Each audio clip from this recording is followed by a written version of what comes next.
Okay, as you can see now I've got the deck on. That's from the dashboard is one piece of ply.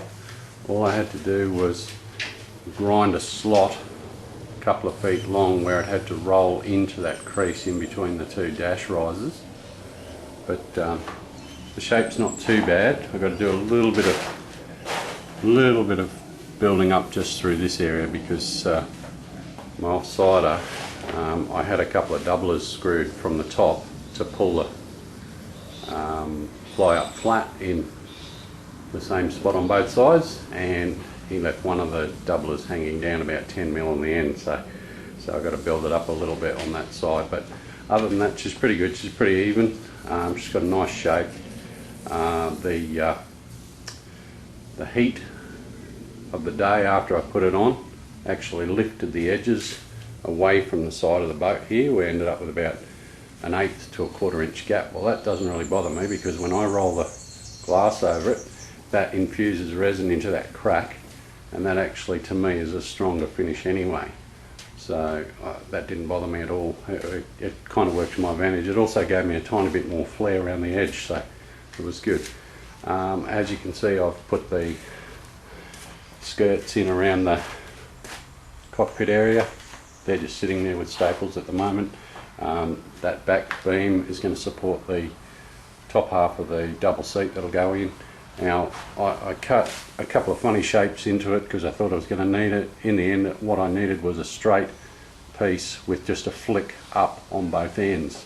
So that's why I've got those little gaps in the timber under there, but I'll glass over those from the outside, and then later on when the boat gets turned upside, I'll get inside and put some glass in them from the back and then flow coat that all out, so it'll be fine and all sealed up too. I've also started doing the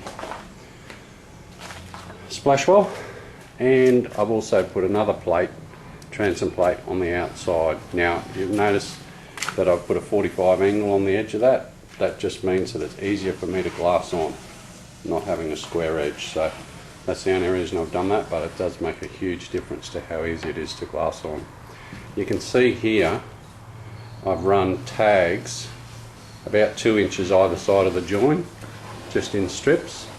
Now some people will go, oh, you shouldn't have done hard edges, you should have done ragged edges, but I'm going to have about three layers of glass go over that, so that will eventually disappear anyway. So, and then with the smoothing process later on, the Q-cell finish will take it up. So I also cut, because of the risers in the dash, I was able to cut more out of the bottom side of the dash, which gives you more leg room, which is perfect. And I've left that little hump in there just as an area around the boss for the steering wheel. So here she is. Next thing I'm going to do now is continue glassing, finish glassing the deck and rolling it down onto the sides so that it all becomes one complete unit. So when that's finished, I might give you another look then. Just a little side point, that piece of 21mm you can see under there on the bottom of the engine well, that's just stapled to keep a flat piece of ply for glassing on in the splash well itself. I've only got that stapled in, and what I can do when I've run the glass through the splash well, I can just tap that and that'll pop off, and then I just get the grinder in there and just take the heads off the staples. So that's what that is there for, and it won't be there as a permanent fixture. It's just something to keep everything nice and straight while the glass goes on, for those parts that need to be straight anyway. I've used doublers all over the place, and I just after I've glassed up, I just pop them off, and they work really well. Okay, I'm finished running all the glass now on the deck.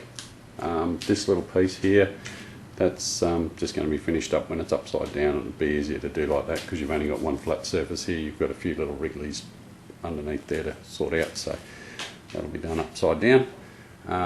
She's basically got 3 solid layers of glass on the deck now, and as you can see, I've glassed in around the cockpit because you can see all the extra hairs hanging off. I'll just trim them up with the grinder before I turn it upside down, and I've finished basically glassing the splash well out,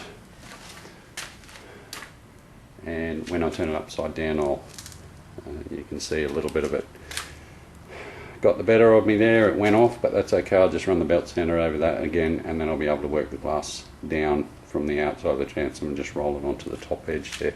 So nice and easy finish.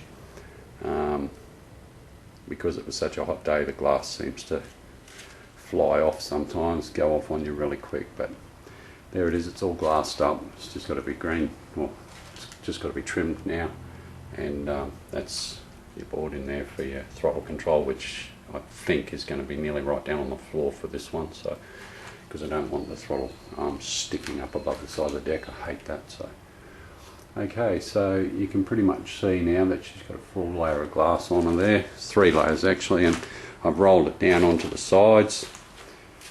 So basically once I trim out the cockpit area there, I'll turn her upside down, and then she's ready for smoothing the underneath. So that'll be the next process. So yeah, once that's done and the underneath's painted, I'll turn it back over. Hopefully by then I'll have a little trailer for her, and then I'll just finish off smoothing the top and finishing all the other glass smoothing that needs doing, and then paint the deck, and then she'll be basically ready for all the chandlery fit out then, which it's not going to have a lot of. It's only going to have steering helm cable and throttles and controls and whatever else when I get a motor for it, and that should be all good.